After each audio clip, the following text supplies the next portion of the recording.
This is what millions of people were saying before the final whistle had even blown in Atlanta, that something wasn't right, that a World Cup match between the defending champions and a team that had just led them 2-0 was being decided by something other than the players on the pitch.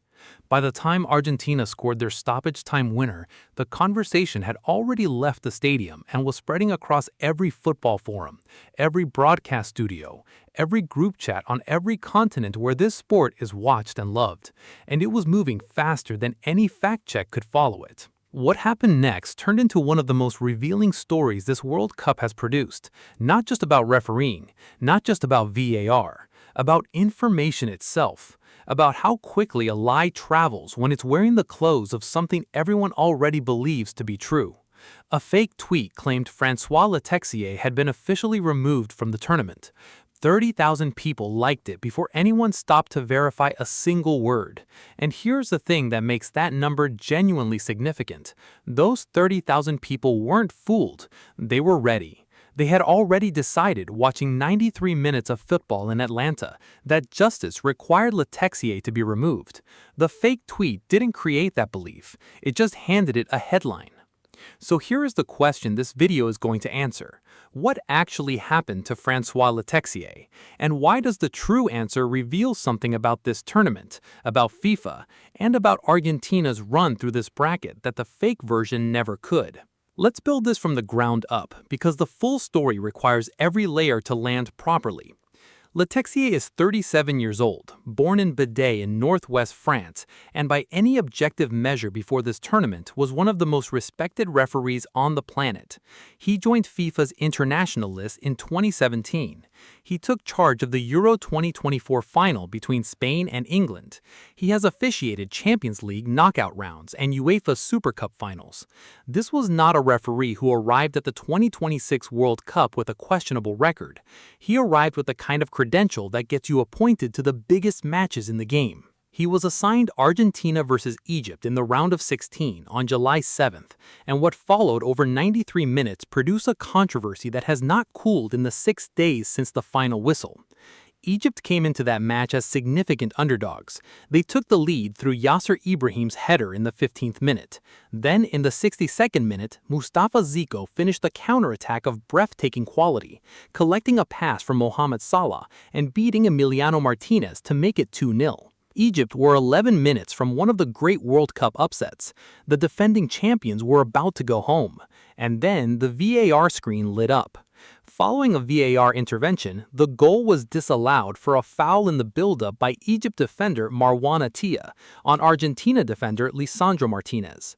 The foul involved Attia simultaneously holding Martinez's shirt and standing on his foot, approximately 20 seconds before Zico's finish, and at the opposite end of the pitch where the goal was scored. The American Bazaar.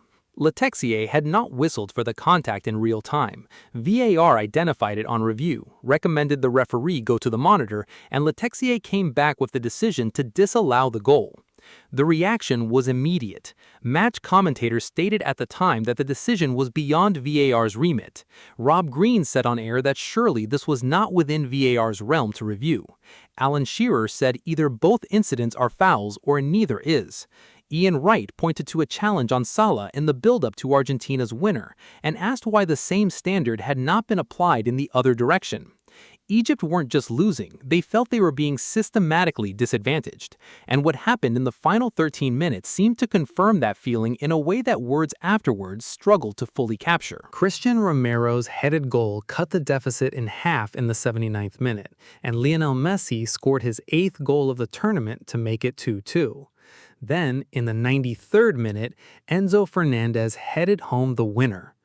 Egypt's main complaint is about a late incident before Fernandez scored Argentina's winning goal. The Egyptians believe Alexis McAllister pulled Hamdi Fati inside the penalty area and that they should have been awarded a penalty. They are also unhappy that the referee did not review the incident on the pitch despite the availability of VAR. One goal disallowed for a foul in the build-up, a penalty claim waved away without VAR review in the build-up to the winning goal. The exact same principle applied in one direction of the pitch and declined in the other direction of the same pitch, in the same match. That is what Egypt experienced on July 7th, and that human truth is what made 30,000 people hit like on a fake tweet before checking a single word of it.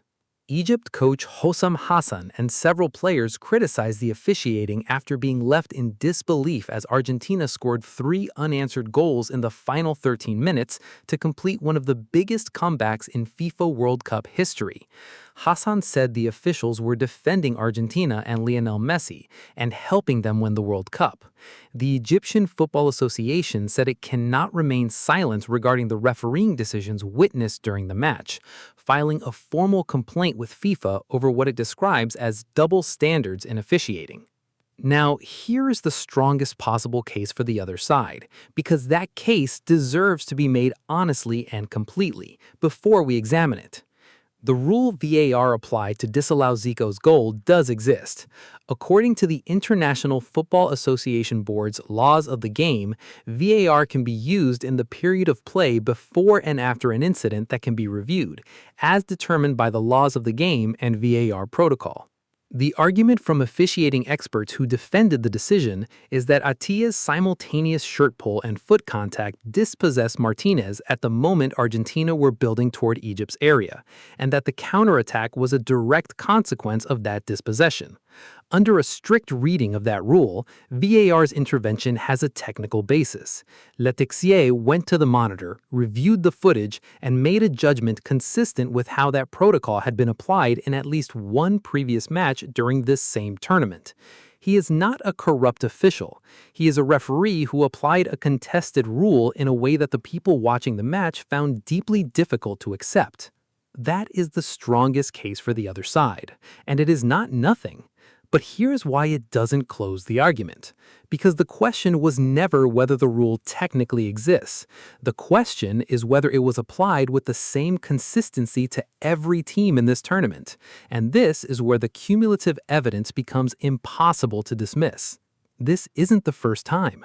Remember the Algeria match in the group stage, where a challenge by Messi on Aissa Mandi drew calls for a red card from multiple pundits, and VAR never reviewed it, while Algeria filed a formal complaint afterward? Remember the Balogun situation, where Belgium's formal complaint documented that an automatic suspension was reversed with hours to go before their match, and they were notified through media reports rather than official communication? Remember the Swiss quarterfinal, where VAR led to a Swiss player being awarded a second yellow card, forcing the team to play down a man and fundamentally changing the rest of the match through the application of a rule their own coach admitted he had never previously encountered in competitive football. And now Egypt, a goal disallowed from the length of the pitch, a penalty claim not reviewed, a comeback completed in 13 minutes, 4 separate nations, 4 separate formal complaints or major documented controversies, one team at the center of every single one. VAR was built to correct what referees missed. It has become the thing referees are afraid to miss involving Argentina. That sentence is not a conclusion. It is a question that FIFA has not answered, and the answer matters more now than at any previous point in this tournament, because Argentina are in the semifinals, and the pattern of decisions that brought them there is now a matter of public record that multiple football federations have formally documented. FIFA's chief of refereeing, Pierluigi Collina, said that while debate over decisions is an inevitable part of football, unfounded allegations have no place in our sport. Nobody can question the integrity of the FIFA World Cup match officials. When this happens, it may provoke reactions that lead to threats against them and their families. That statement from Collina deserves serious examination because it contains 2 things that need to be separated carefully. The first part, that threats against referees and their families are wrong and must be condemned without qualification, is completely correct. Whatever you believe about the decisions made in the Argentina versus Egypt match, no referee should face threats because of how they interpreted a rule on a football pitch. That is an absolute position that requires no nuance. The second part, that nobody can question the integrity of the FIFA World Cup match officials, is a different claim entirely. It is not a statement of fact. It is a posture, and it is a posture that becomes harder to maintain with every formal complaint filed, with every documented inconsistency that analysts from multiple countries and multiple broadcasting organizations have identified, with every moment where the application of a rule in one direction of the pitch was not replicated in the other direction of the same pitch, in the same match. Questioning integrity is not the same as making threats. Egypt questioned the integrity of the officiating in their formal complaint. Belgium questioned the integrity of the process in their formal complaint. Those questions deserve answers, not warnings about what questions are permissible. Now here is where the story takes the turn that almost nobody reported accurately, because something did happen to Le Texier.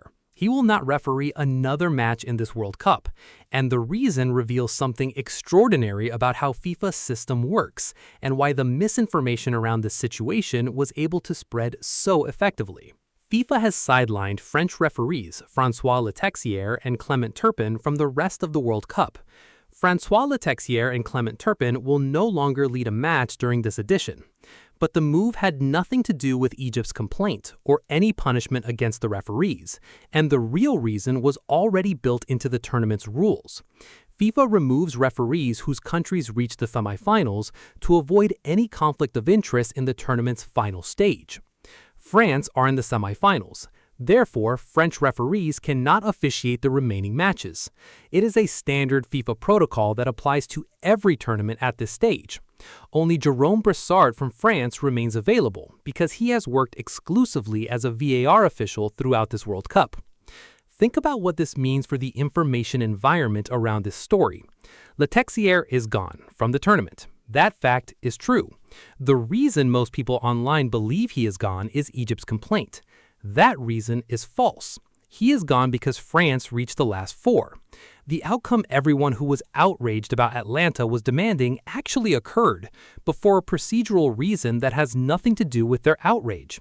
And because FIFA never clearly communicated why Le Texier would not be refereeing again, the space was filled with the fake tweet, the viral posts, the stories that said Egypt's complaint had produced justice. It didn't. France's football team produced Le Texier's removal from the tournament. Egypt had nothing to do with it.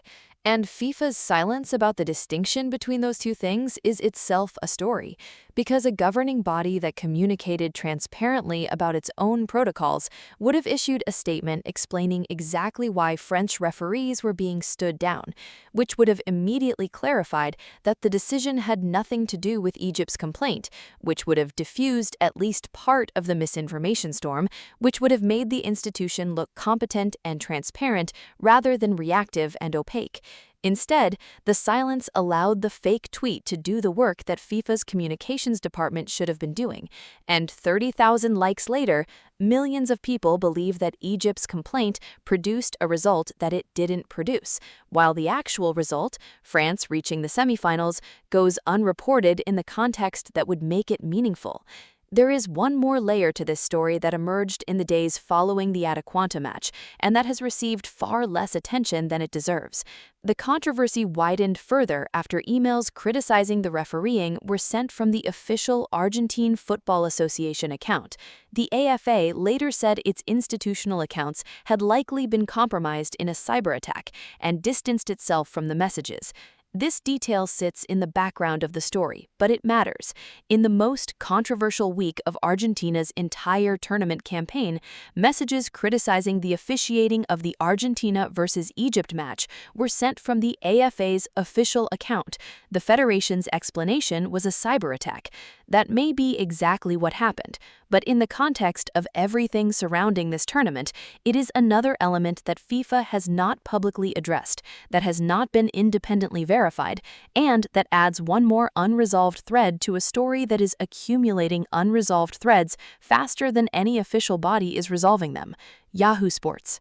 Argentina face England in the semifinal, and England's Football Association, watching everything that has happened across the last 3 rounds of this tournament, will be preparing for that match with a specific kind of awareness that previous tournament opponents didn't have the benefit of. They will know exactly what has been documented. They will know exactly what other federations have found when they went through the formal complaint process, and they will be watching every decision involving their players and Argentina's players with an attention to consistency that would have been unremarkable before this tournament, and that now feels like a matter of sporting survival. What do you think? Now that you know Le Texier was stood down because France reached the semifinals and not because of Egypt's complaint, does that change how you evaluate FIFA's handling of the entire controversy? Does the cumulative pattern across 4 separate documented incidents involving 4 separate national federations and one common thread through the bracket represent something FIFA has an obligation to address publicly before the semifinal stage? Or is each incident genuinely isolated and the pattern a coincidence of perception rather than fact?